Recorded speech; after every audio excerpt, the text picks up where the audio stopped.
Quel est le mystère de l'évolution de notre espèce? Comment en sommes-nous arrivés là?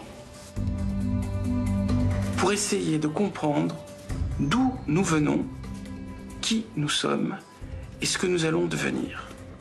Je vais vous raconter l'histoire de l'être humain comme on ne vous l'a encore jamais raconté. Au XXIe siècle, le corps humain est devenu une mécanique extraordinaire, façonnée par plusieurs millions d'années d'évolution.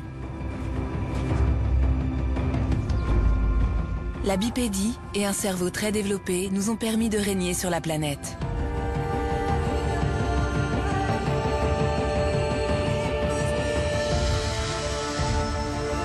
Il a fallu une révolution scientifique pour comprendre qui et ce que nous sommes. Découvrir les indices dissimulés dans notre ADN, expliquer comment nous en sommes arrivés là, et déchiffrer notre code génétique pour savoir ce que nous réserve l'avenir. C'est une véritable épopée qui nous raconte l'histoire de notre évolution.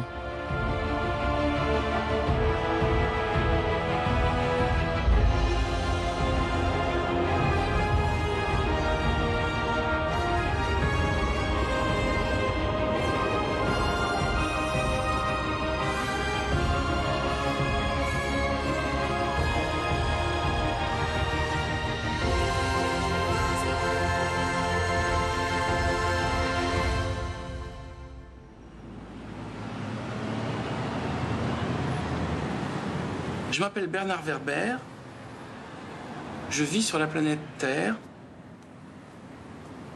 et je suis de l'espèce humaine. Mon activité principale consiste à utiliser mon imagination pour raconter des histoires. J'écris des histoires depuis que je suis jeune.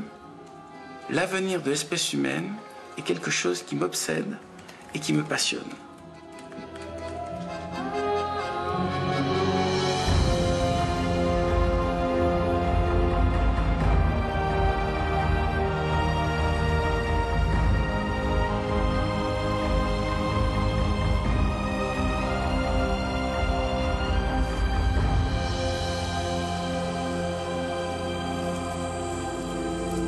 L'histoire de l'homme commence en Afrique. Aujourd'hui, les vastes prairies d'Afrique du Sud abritent les populations khoisanes.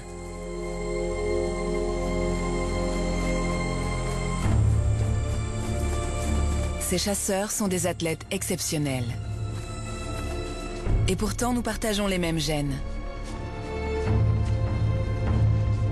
Le corps humain est une machine admirable, paramétrée au millimètre près depuis plusieurs millions d'années, dont l'évolution exploite le moindre avantage génétique.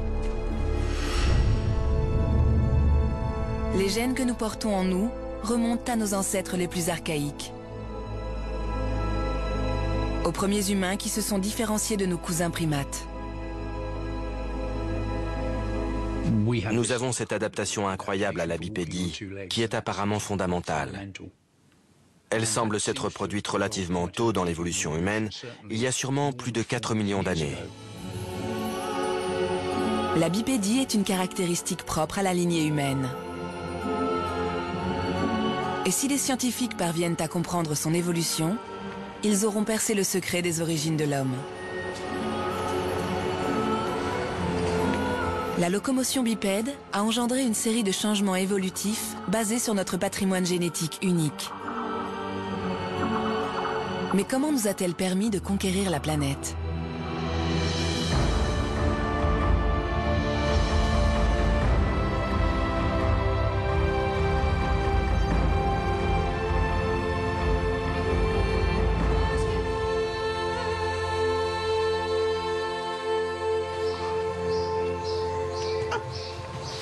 Cette charmante personne qui est à côté de moi est une femelle bonobo. Elle a 27 ans et s'appelle Tibi. Elle est représentante de l'espèce la plus évoluée parmi les primates. C'est une différence de 1% de mutation 1% de mutation qui change tout et qui fait que Tibi n'est pas exactement comme moi. Tibi, maintenant, est devenu un charmant partenaire de vie, mais n'est pas un humain. Maintenant reste la question, pourquoi les plus évolués des primates ne sont pas devenus des êtres humains et pourquoi nous, les êtres humains, nous avons poursuivi notre évolution pour devenir sans poils, pour devenir lisse, pour devenir rose. Pourquoi nous sommes devenus ainsi au lieu de rester comme Tibi.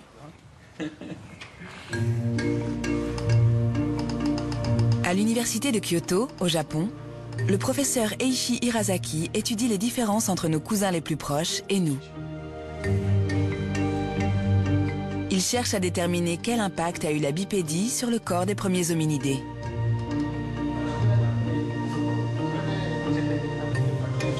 Il observe ce qui se produit lorsqu'un macaque se redresse.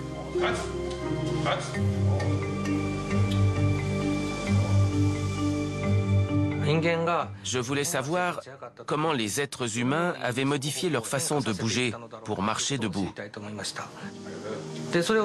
Pour mener cette étude, il me fallait un animal qui se déplace généralement à 4 pattes, mais qui soit capable de se mettre debout. J'ai donc décidé d'utiliser un macaque.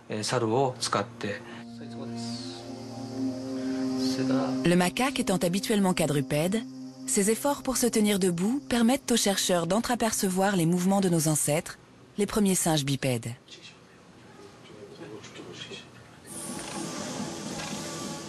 Le professeur Hirasaki utilise un tapis à capteur de pression pour surveiller 9 points de contact entre les pattes du singe et le sol. L'expérience souligne les différences de pression entre la marche à 4 pattes et la bipédie. Elle montre aussi que les hominidés archaïques avaient besoin d'autre chose pour marcher debout.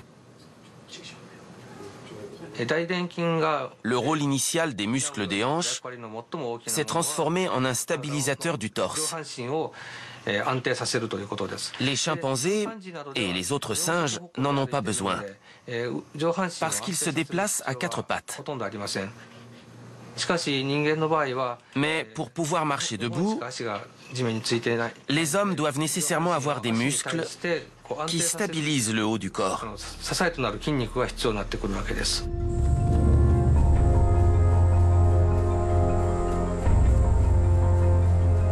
Ces changements évolutifs ont donné lieu à un autre formidable bond en avant.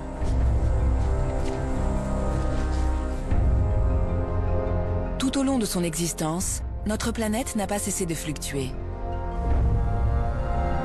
Dans un environnement souvent versatile, les différentes espèces ont été obligées d'évoluer.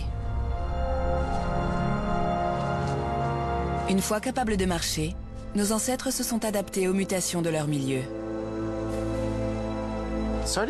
Il y a environ 2 800 000 ans, le climat africain est devenu beaucoup plus froid et sec. Les savanes se sont étendues. La plupart des animaux se nourrissant de végétaux, les herbivores, ont évolué à cette période. Et donc, la sélection a favorisé la course il y a 2 millions d'années pour faire de nous des chasseurs. Daniel Lieberman enseigne la biologie de l'évolution à Harvard. Il étudie ce qui a dû changer pour permettre à nos ancêtres de courir. Si vous observez le grand glutéal d'un chimpanzé, vous verrez qu'il est assez petit, alors que chez l'homme, il est grand. C'est le plus grand muscle du corps. Il y a quelques années, une expérience a montré que quand on court, le tronc bascule en avant. C'est le grand glutéal qui le tire en arrière et vous empêche ainsi de tomber.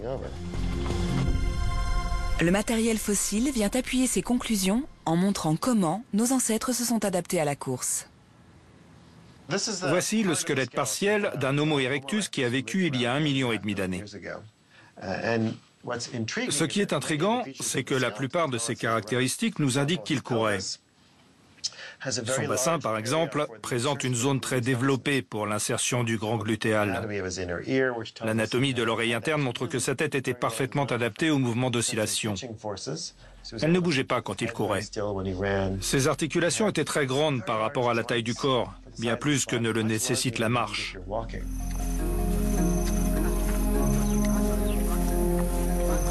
Ces transformations du squelette humain ont pris plusieurs milliers d'années. Elles ont abouti au corps remarquable de l'homme moderne, capable de courir sur de longues distances nécessaires à la chasse.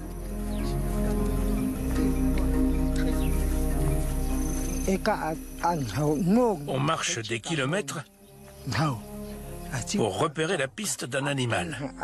Après ça, on se met à courir derrière lui. Et quand il commence à fatiguer, on l'abat avec une flèche en os et on le capture.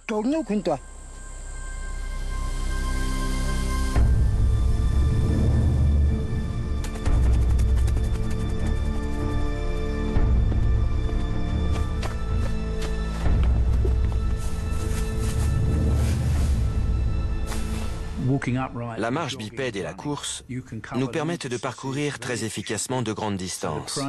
La proie se fatigue, s'échauffe, ralentit et finit par tomber d'épuisement. Il faut avoir l'endurance d'un marathonien pour courir longtemps en pleine chaleur. Mais c'est pourtant ce que font les chasseurs-cueilleurs modernes d'Afrique. Et ce que faisaient aussi nos ancêtres il y a 1,5 million d'années.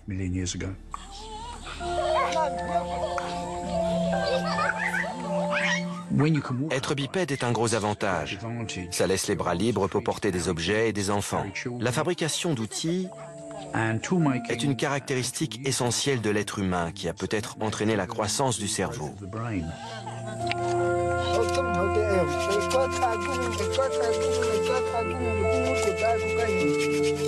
Bien sûr, la domestication du feu était très utile pour cuisiner, mais c'était aussi un facteur de convivialité.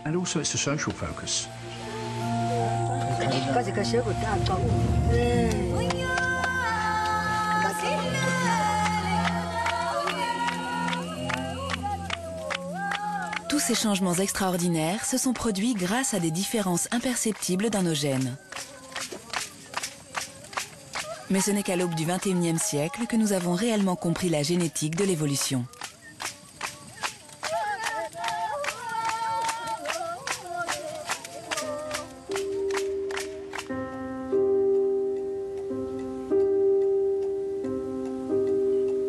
La notion d'évolution émerge au XIXe siècle lorsque Charles Darwin constate que les espèces s'adaptent et se transforment.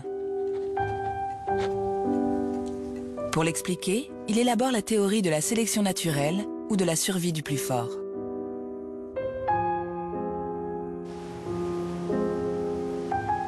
Darwin observe que tous les membres d'une espèce ne vivent pas assez longtemps pour engendrer une descendance.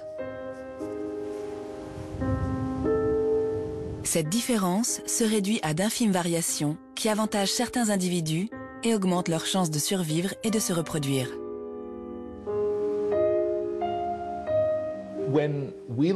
Si on prend les espèces domestiquées qui font l'objet d'un élevage, on voit que les éleveurs cherchent à obtenir ce genre d'amélioration.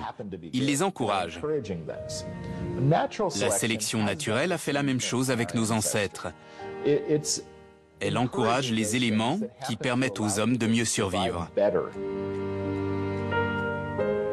La théorie scientifique de Darwin est basée sur une vie d'exploration et d'observation. Mais il ne comprend pas le mécanisme qui sous-tend ces changements.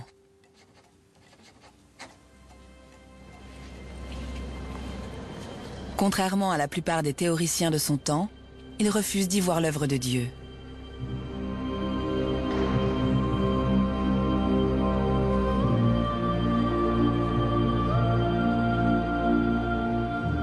Au commencement, la lumière fut. Et Dieu créa l'être humain. Tous les êtres humains pensèrent qu'ils vivaient au milieu de la providence et de l'ordre que Dieu organisa. Mais le plan de montage des êtres vivants est en train de se dévoiler au monde. L'être humain est en train de déchiffrer ses propres gènes.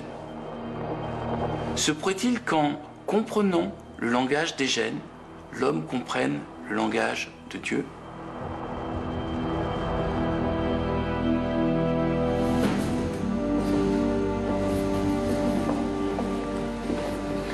Dans la nature, tous les êtres vivants ont une structure cachée. Notre ADN a une forme de spirale. Dans cette double spirale se trouve le secret de la vie. Que diriez-vous d'aller faire un tour dans le profond mystère de l'ADN?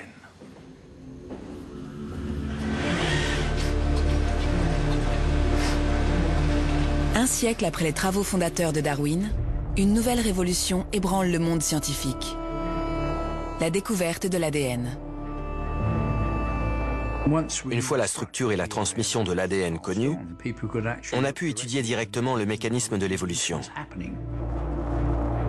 La molécule d'ADN contient notre code génétique. Sa structure en double hélice est le support de toute l'information qui permet aux êtres vivants de grandir et de se développer. À l'intérieur de notre ADN, de courtes séquences déterminent les caractères spécifiques comme la taille, la force musculaire, la couleur des cheveux ou la fertilité. Ce sont nos gènes et leurs variations forment la base de l'évolution. La sélection s'exerce sur les individus. Certains auront plus d'enfants que d'autres et leur ADN sera transmis aux générations suivantes. Ce que la sélection naturelle favorise, ce sont les traits qui augmentent vos chances de transmettre vos gènes à la génération suivante. Tibi est presque comme moi. Elle a très peu de gènes différents de moi. Pourtant, ces gènes font qu'elle a plus de fourrure, qu'elle a une allure différente et qu'elle n'a pas développé son cortex au-delà d'une certaine limite. Maintenant reste la question, pourquoi la mutation s'est-elle produite pour que les êtres humains apparaissent sur Terre? Dans le matériel génétique de nos ancêtres, la sélection naturelle a favorisé tout ce qui pouvait les aider à survivre. Et le processus de reproduction sexuée assure un brassage permanent de nos gènes avec plusieurs milliards de combinaisons possibles.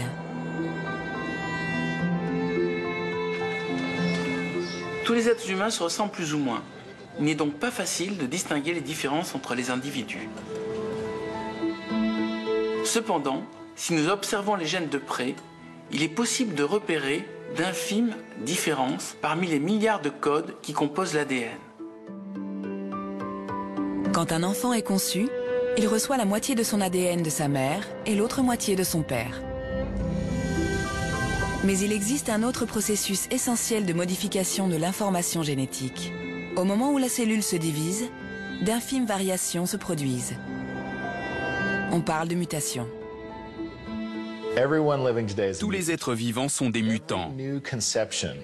Chaque fois qu'un nouvel individu est conçu, il y a entre 35 et 50, parfois même plus de 100 mutations au niveau du génome.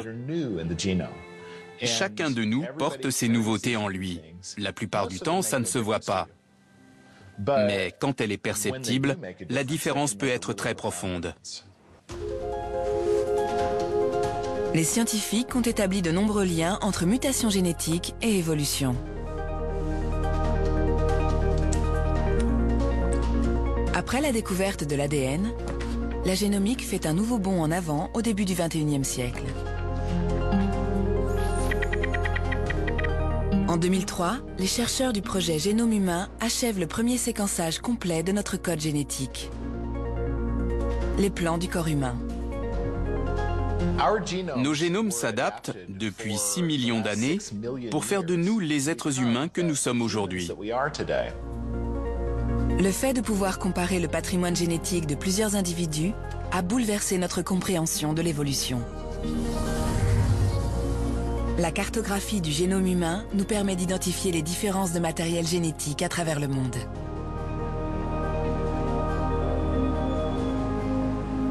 Si vous résumez l'histoire de la planète dans une seule journée de 24 heures, les Homo sapiens apparaissent à peine quelques minutes avant minuit. En l'espace de 10 000 années, la population s'est donc multipliée de 1400 fois. Existe-t-il une espèce plus diversifiée en forme que l'être humain? D'où vient cette merveilleuse diversité?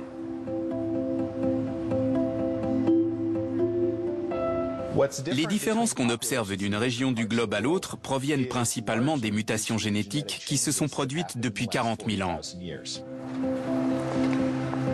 Plus important encore, pour comprendre notre évolution, nous pouvons désormais comparer les génomes modernes à ceux du passé.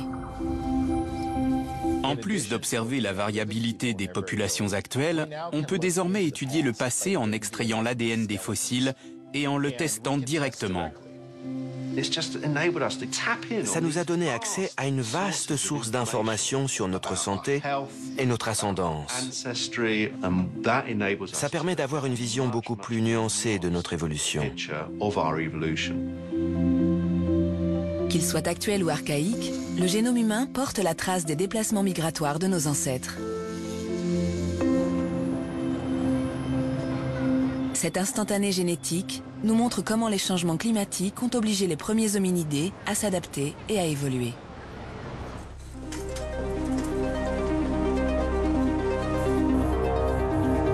Les scientifiques comparent notre génome à celui de nos plus proches cousins primates pour en isoler les différences.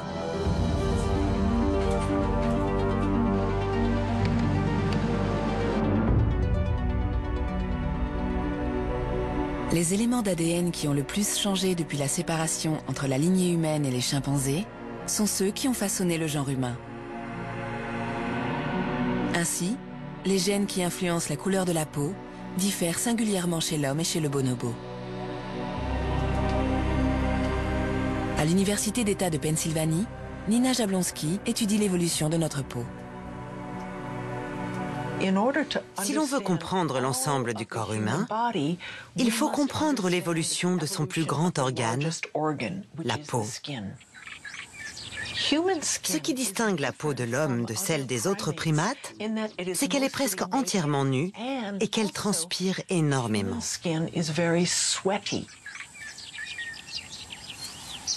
Les nombreuses mutations dans la région du génome associée à la peau ont elles aussi contribué à faire de nous des chasseurs exceptionnels. Nous sommes capables de courir assez vite pour forcer d'autres animaux à galoper sur de longues distances. Lorsque nous courons ainsi en endurance, la sueur nous aide à dissiper la chaleur. Le corps tout entier exsude de l'eau qui nous rafraîchit en s'évaporant, si bien qu'on peut courir très longtemps en pleine chaleur. Un mécanisme unique parmi les mammifères. Un quadrupède qui galope n'évacue pas la chaleur en transpirant. Il l'évacue en haletant. Il respire de façon saccadée. Mais quand il galope, les mouvements de son estomac contre son diaphragme l'empêchent de halter. Si on le poursuit longtemps, sa température corporelle augmente et il finit par mourir. La perte de notre pelage et l'apparition de la transpiration marquent un nouveau tournant dans l'évolution humaine, la coloration de la peau. Il a fallu compenser l'absence de poils, si bien que les premiers Homo sapiens avaient la peau très pigmentée. Ces pigments de mélanine sombre offrent une meilleure protection contre les rayonnements solaires intenses, en particulier les rayonnements ultraviolets. Une exposition accrue au soleil et aux rayonnements ultraviolets endommage l'ADN de la peau. Et si elles ne sont pas réparées, certaines de ces lésions peuvent provoquer un cancer de la peau.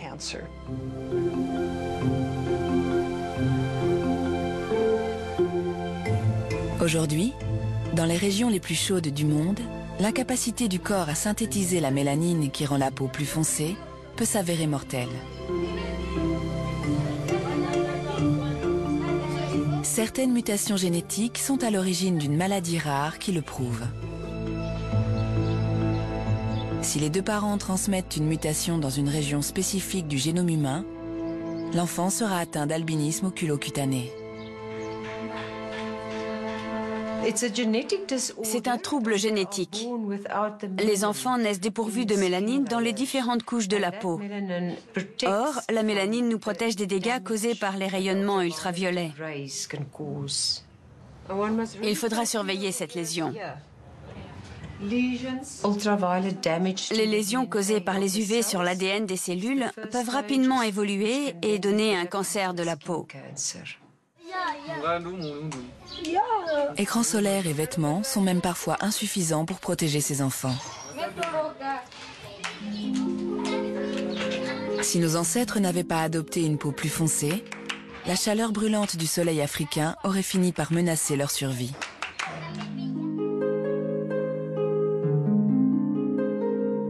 Mais ces hominidés archaïques ne sont pas restés en Afrique. Les changements climatiques ont forcé certains d'entre eux à partir vers le nord. La pigmentation de leur peau a alors joué en leur défaveur. Hors des zones de fort ensoleillement, la pigmentation foncée n'est pas un avantage. Elle bloque trop les rayonnements ultraviolets. Or, on a besoin d'en absorber un peu par la peau pour fabriquer de la vitamine D.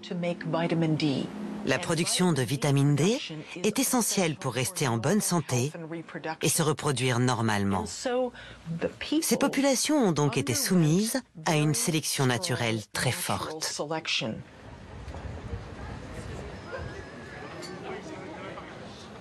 Aujourd'hui, il nous est possible de rencontrer des êtres humains de toute couleur de peau, peu importe la latitude ou le niveau d'ensoleillement ou l'endroit où l'on se trouve.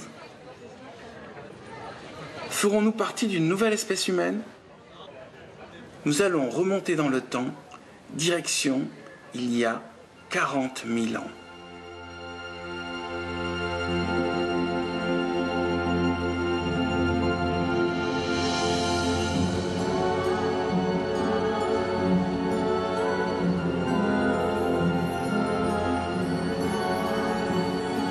Après avoir migré vers de plus hautes latitudes, les premiers hommes modernes ont progressivement vu leur peau s'éclaircir.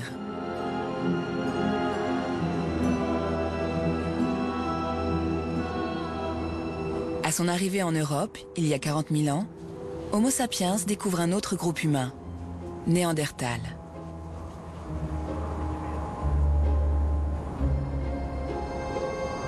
Les Néandertaliens vivent dans des grottes dispersées à travers le nord de l'Europe depuis 200 000 ans. Bien adaptés au froid, ils n'ont pas supporté les brusques changements climatiques. Ils ont disparu il y a 35 000 ans. Les archéologues ont longtemps pensé que l'espèce s'était entièrement éteinte. Mais la cartographie du génome humain leur a prouvé le contraire.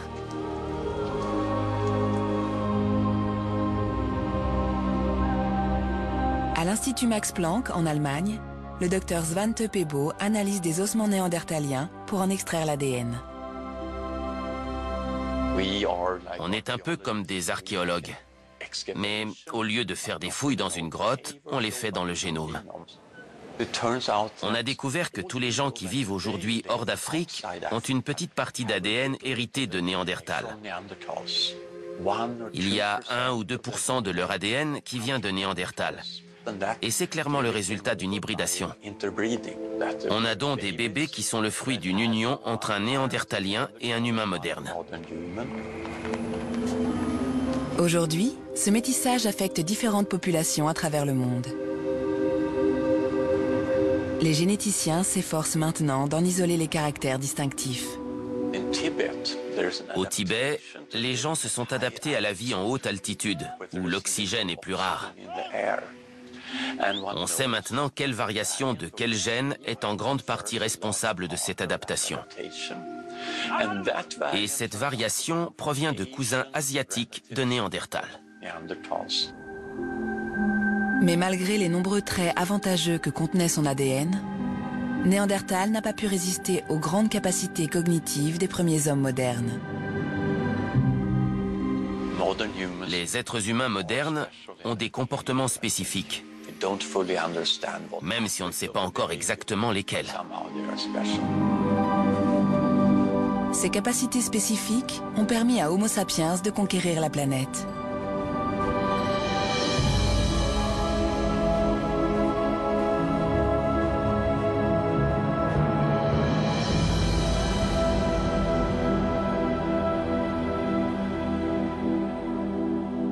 La génétique nous aide à comprendre comment c'est arrivé.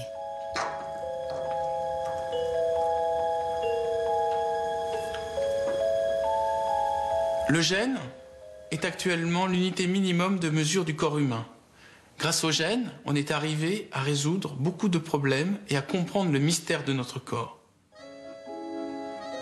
Quel genre de mutations sont encore à venir? Dans quelle direction ces nouvelles mutations dirigeront-elles l'évolution?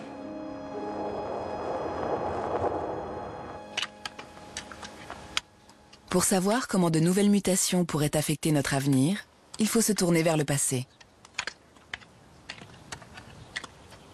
C'est une variation apparue dans la région du génome contenant le gène AMI1 qui a initié un des plus grands bouleversements culturels de toute l'histoire humaine.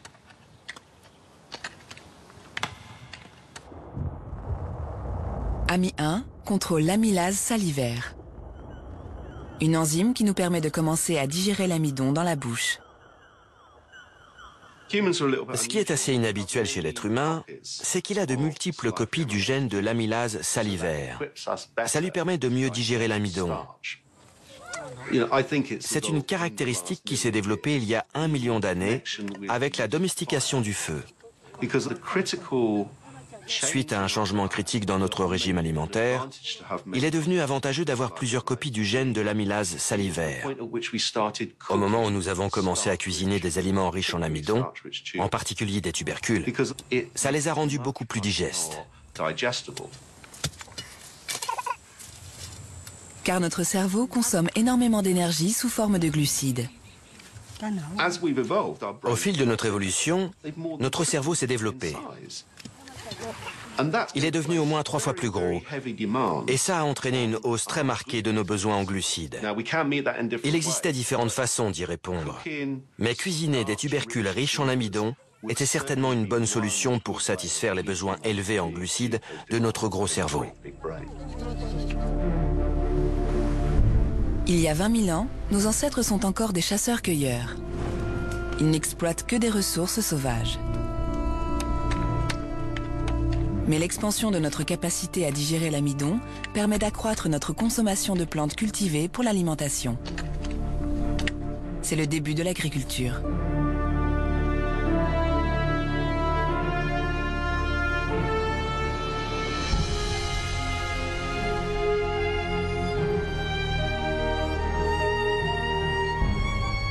Les cultivateurs de riz chinois ont été parmi les premiers à exploiter une nourriture riche en amidon. C'est dans la province méridionale du Yunnan qu'est née la culture du riz.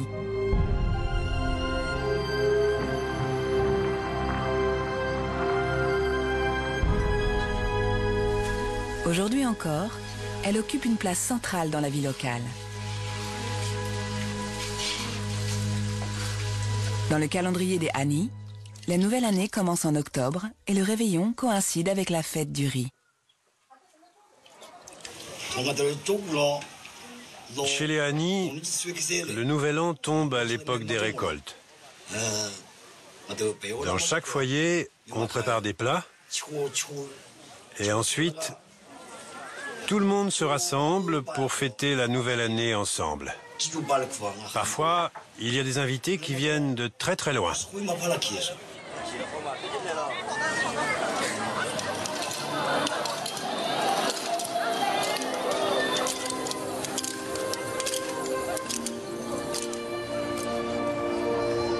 Un immense banquet se tient dans la rue principale pour marquer l'apogée des célébrations de la nouvelle année.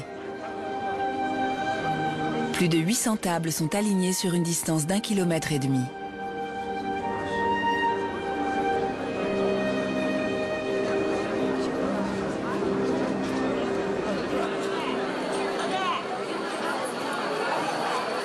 Dans toute l'Asie, l'alimentation à base de riz est un facteur de bonne santé depuis des siècles.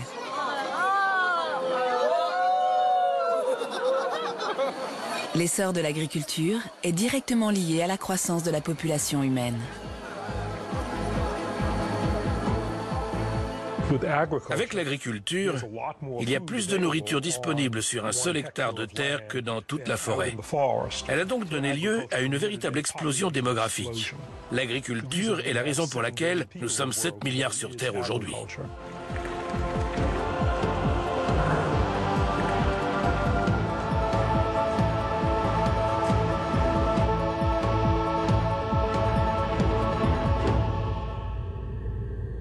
De nombreuses mutations génétiques affectent notre capacité à digérer la nourriture. Le gène AMI1 n'est pas le seul à avoir changé le cours de l'histoire humaine. Il existe aussi un gène qui nous permet de digérer le lait. Tous les mammifères boivent du lait durant une longue période après leur naissance, mais lorsque la mère arrête d'allaiter, ils ne boivent plus de lait. Il n'y a que l'homme qui continue de boire du lait toute sa vie, et ce phénomène est rendu possible grâce à une mutation du système digestif.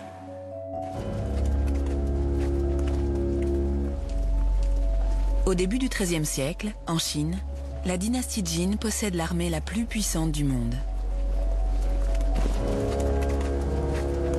Dans la Mongolie voisine, les troupes de Gengis Khan sont nettement moins fournies.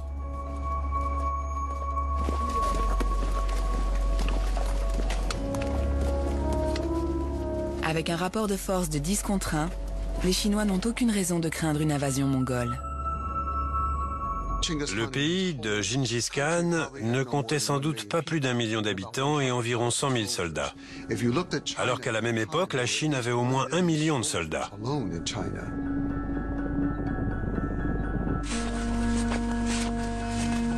Sauf que l'armée mongole compense son infériorité numérique par une arme secrète cachée dans son ADN.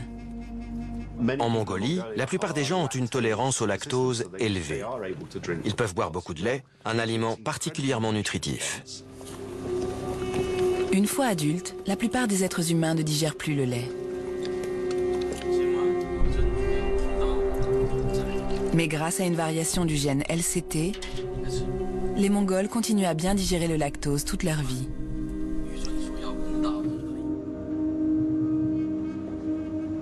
Les biologistes de l'évolution, comme Mark Thomas, étudient notre passé génétique pour mieux comprendre cette mutation. Ce que nous savons, c'est qu'il y a eu une sélection naturelle très forte.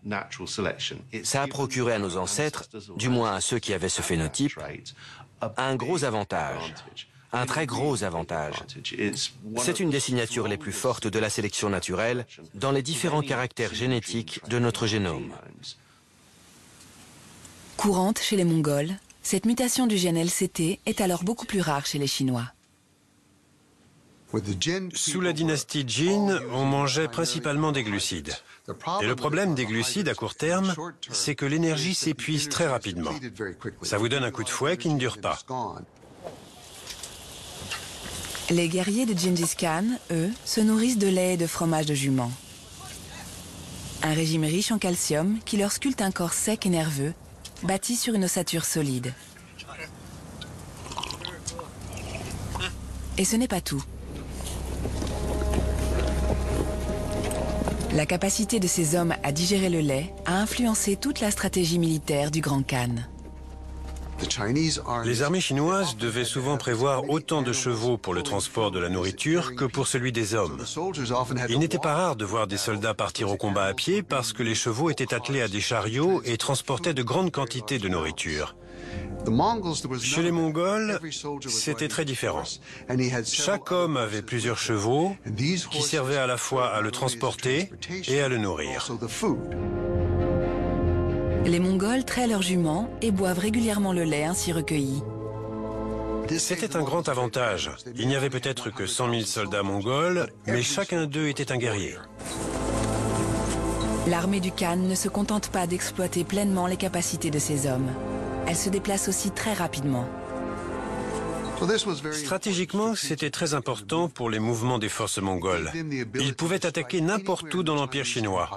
Les dirigeants Jin ne savaient jamais quelle serait la prochaine cible parce que les Mongols se déplaçaient aussi vite que l'information.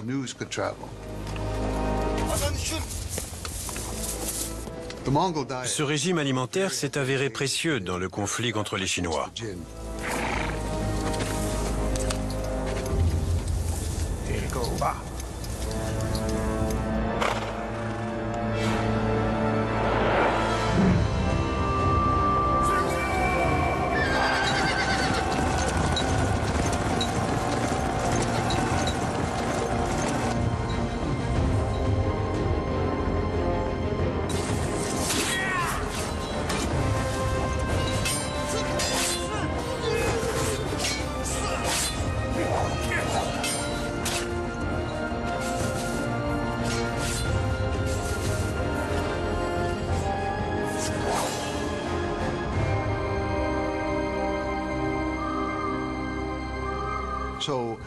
Les Mongols avaient un atout, et ils l'ont exploité de façon stratégique face à des populations sédentaires qui dépendaient de produits agricoles.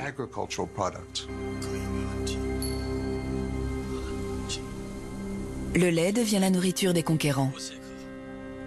Et la mutation LCT ne tarde pas à se généraliser.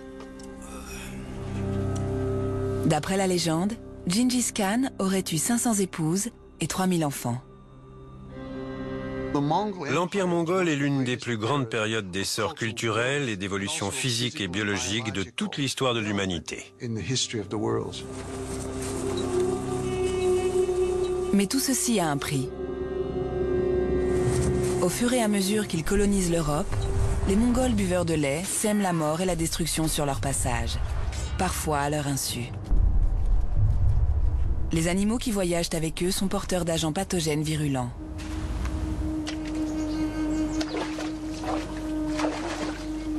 Depuis l'aube de l'agriculture, une grande partie de la population vit dans des villes et des villages densément peuplés, où les maladies se propagent facilement.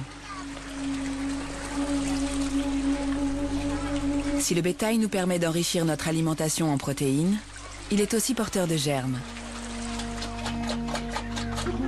Partout où des populations sédentaires côtoient des animaux, on voit émerger de nouvelles maladies infectieuses.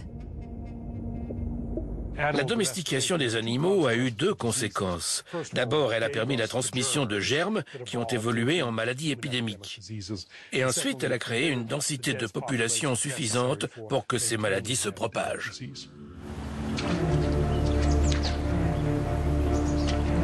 Au début du XIVe siècle, une épidémie mortelle ravage la province chinoise du Yunnan. C'est la peste. On l'appelait aussi peste noire, parce que le corps des malades se couvrait de bubons noirs. La peste profite de l'invasion mongole pour se propager en Eurasie.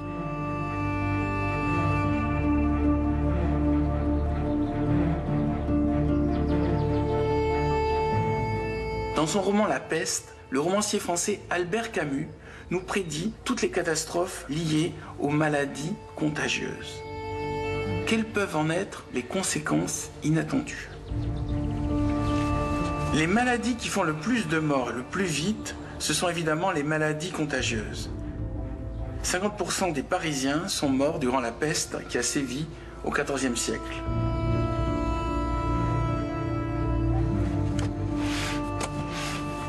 La peste noire décime les populations à travers toute l'Europe.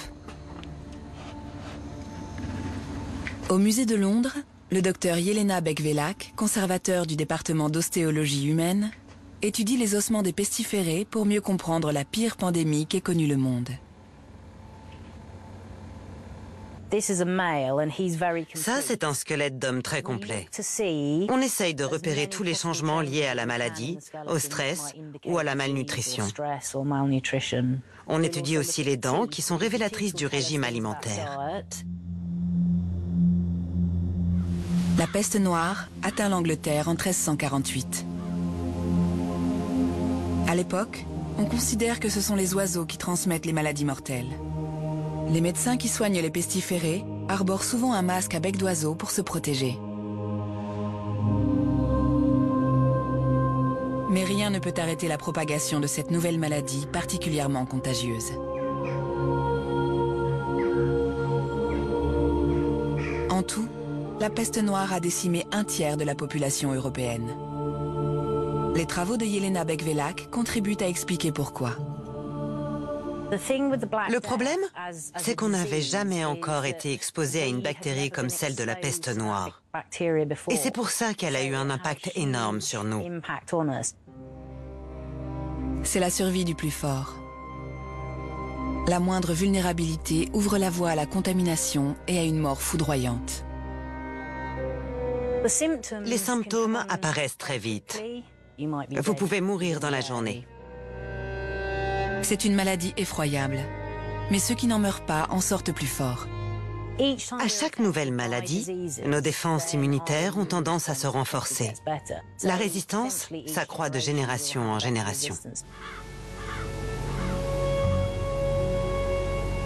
En Europe, le bilan humain de la peste noire est considérable.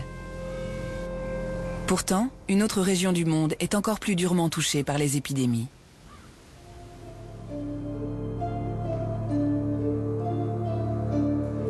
Lorsqu'ils arrivent en Amérique, les premiers colons européens apportent avec eux des germes mortels.